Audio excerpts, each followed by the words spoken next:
প্রিয় দর্শক, ইব্রাহিম নবী কেন সেই দিন মূর্তিগুলিকে পানিতে ডুবিয়েছিলেন, আর তার বাবা সেই জন্য তাকে কি বলেছিল, আর তার সাথে মূর্তিগুলির কি কথা হয়েছিল, পরে সে কেন মূর্তিগুলোকে ভেঙে চূর্ণ বিচূর্ণ করলেন, আর এর জন্য তাকে কি শাস্তি দেওয়া হয়েছিল, এই সকল বিষয়ে জানব আজকের এই ভিডিওতে।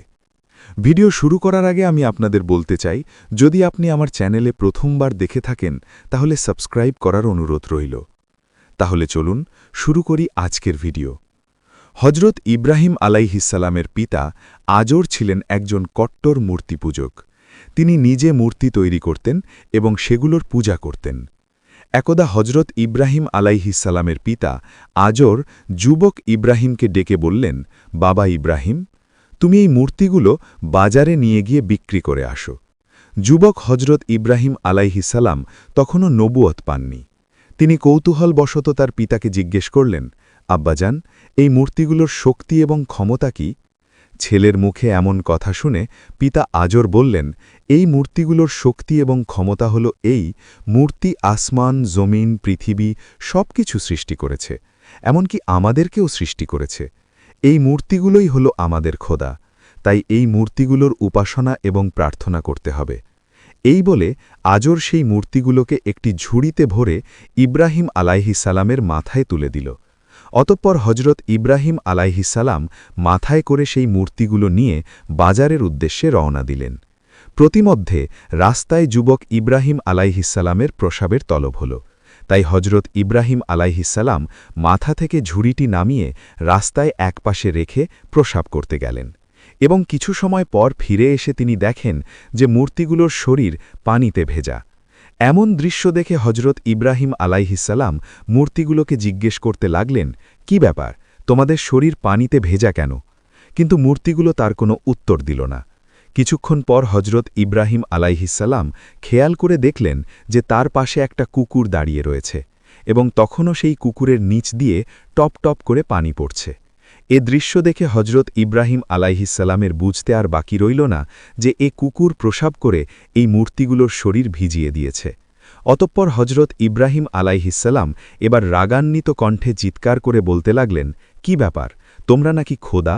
এ সুন্দর আকাশ, জমিন সবকিছু সৃষ্টি করেছ, মানুষকে সৃষ্টি করেছ, তাহলে এই সামান্য কুকুরের হাত থেকে তোমরা নিজেকে রক্ষা করতে পারলে না কেন? কুকুর যখন তোমাদের শরীরে প্রসাব করছিল তখন তোমরা এখান থেকে দৌড় দিলে না কেন, অথবা কুকুরকে তাড়িয়ে দিলে না কেন? তোমরা কেমন খোদা? তোমরা নিজে নিজেই রক্ষা করতে পারো না? এই বলে হজরত ইব্রাহিম আলাইহিসসালাম রাগান্বিত অবস্থায় মূর্তির ঝুড়িটা নদীতে নিয়ে গিয়ে খেলে দিল, এবং মূর্তিগুলোকে নদীর পানিতে চুবিয়ে চুবিয়ে গোসল করে তাদেরকে সারিবদ্ধভাবে দাঁড় করাল। এরপর হজরত ইব্রাহিম আলাইহিসসালাম সেই মূর্তিগুলোকে বলতে লাগলেন, তোমরা যদি সত্যি খোদা হয়ে থাকো তাহলে এখান থেকে বাজার পর্যন্ত তোমরা হেঁটে হেঁটে যাবে, আমি সামনে হেঁটে যাব আর তোমরা আমার পেছনে পেছনে হেঁটে যাবে। এ বলে হজরত ইব্রাহিম আলাইহিসসালাম হাঁটা শুরু করলেন।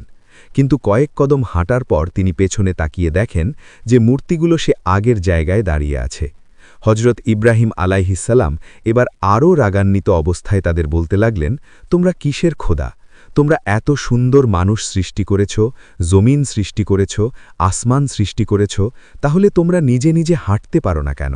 তোমাদেরকে আমি কিচ্ছুতেই খোদা বলে স্বীকার করি না। অতঃপর হজরত ইব্রাহিম আলাইহিসসালাম এবার একটি রশি বের করলেন এবং সবগুলো মূর্তির কোমরে রশি বাঁধলেন। রশির একটি দিক নিজের হাতে রেখে টান দিয়ে বাজারের দিকে সেই মূর্তিগুলোকে টেনে হেঁচড়ে নিয়ে যেতে শুরু করলেন। বেশ কিছুক্ষণ পর বাজারে পৌঁছে তিনি দেখেন যে মূর্তিগুলোর অবস্থা খুবই বেহাল। কোনোটার হাত নেই, কোনোটার পা নেই, কোনোটার মাথা নেই। তারপরে তিনি সেই মূর্তিগুলো বিক্রি করার জন্য বসলেন, কিন্তু দীর্ঘক্ষণ বাজারে বসে থাকার পরও তার একটি মূর্তিও বিক্রি হল না, কারণ মূর্তিগুলো ছিল ভাঙা, আর ভাঙা মূর্তি কে বা কিনবে? অবশেষে হজরত ইব্রাহিম আলাইহিসসালাম সেই মূর্তিগুলোকে ঝুড়িতে ভরে বাড়ির দিকে রওনা দিলেন। বাড়িতে পৌঁছার পর তার পিতা আজর তাকে জিজ্ঞেস করল, কি ব্যাপার, তুমি তো একটি মূর্তিও বিক্রি করতে পারোনি?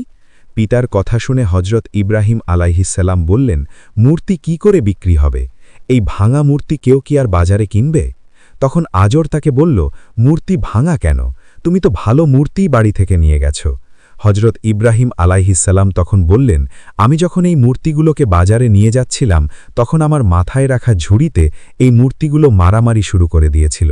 একজন মূর্তি বলতে লাগল, আমার শক্তি বেশি। অপর আরেকজন বলতে লাগল, আমার শক্তি বেশি। তারা এভাবে নিজেদের মধ্যে ক্ষমতা এবং আধিপত্য বিস্তারের জন্য মারামারি শুরু করল। মারামারি করতে গিয়ে সকলের হাত পা মাথা ভেঙে গিয়েছে। তাই ভাঙা মূর্তি তো বাজারে কেউ কিনবে না। অতঃপর ইব্রাহিম আলাইহিসসালামের কথা শুনে আজর বলল, ইব্রাহিম, তুমি কি আমাকে বোকা পেয়েছ? এই মূর্তিগুলো কি করে নিজেদের মধ্যে মারামারি করতে পারে? তাদের তো মারামারি করার কোনো ক্ষমতা নেই, তাদের তো শরীরে কোনো শক্তি নেই। তখন হজরত ইব্রাহিম আলাইহিসসালাম বললেন, আব্বাজান, এই মূর্তির শরীরে যদি কোনো শক্তি না থাকে, নিজেকে হেফাজত করার মতো যদি ক্ষমতা না থাকে, তাহলে এই মূর্তি কি করে এত সুন্দর আসমান জমিন সৃষ্টি করেছে? তাহলে এই মূর্তি কি করে মানুষের খোদা হতে পারে? আপনি কেন এই মূর্তিকে খোদা মানেন এবং এই মূর্তির উপাসনা করেন? হজরত ইব্রাহিম আলাইহিসসালামের মুখে এই রকম যুক্তি শোনার পর আজর কোনো উত্তর দিতে পারল না। তাই আজর চুপ হয়ে সেখান থেকে চলে গেল। হজরত ইব্রাহিম আলাইহিসসালাম প্রকৃত রবের সন্ধানে নিজেকে আত্মনিয়োগ করেছিলেন। এত সুন্দর পৃথিবীকে সৃষ্টি করেছে, এত সুন্দর মানুষকে সুন্দর করে কে বানিয়েছে, সেই সুন্দর সৃষ্টির স্রষ্টাকে খুঁজে পাওয়ার জন্য হজরত ইব্রাহিম আলাইহিসসালাম মরিয়া হয়ে উঠেছিলেন। অতঃপর একদিন হজরত ইব্রাহিম আলাইহিসসালামের কাছে গ্রামের লোকজন এসে বলল, ইব্রাহিম, আমাদের গ্রামের মধ্যে অনেক বড় মেলার আয়োজন করা হয়েছে। গ্রামের প্রতিটা লোকই সে মেলায় অংশগ্রহণ করবে। তোমাকেও সে মেলায় যেতে হবে। তাদের কথা শুনে হজরত ইব্রাহিম আলাইহিসসালাম বললেন, আমি অসুস্থ, তাই আমি মেলায় যাব না, তোমরা যাও। হজরত ইব্রাহিম আলাইহিসসালাম শারীরিকভাবে যদিও সুস্থ ছিলেন রবের সন্ধান পাওয়ার জন্য, কিন্তু তিনি মানসিকভাবে অত্যন্ত হতাশ এবং পেরেশান ছিলেন।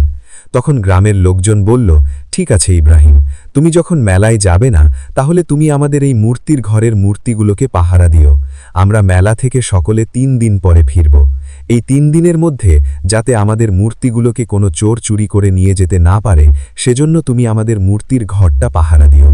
এই বলে গ্রামের সকল লোকজন সেই মেলায় চলে গেল।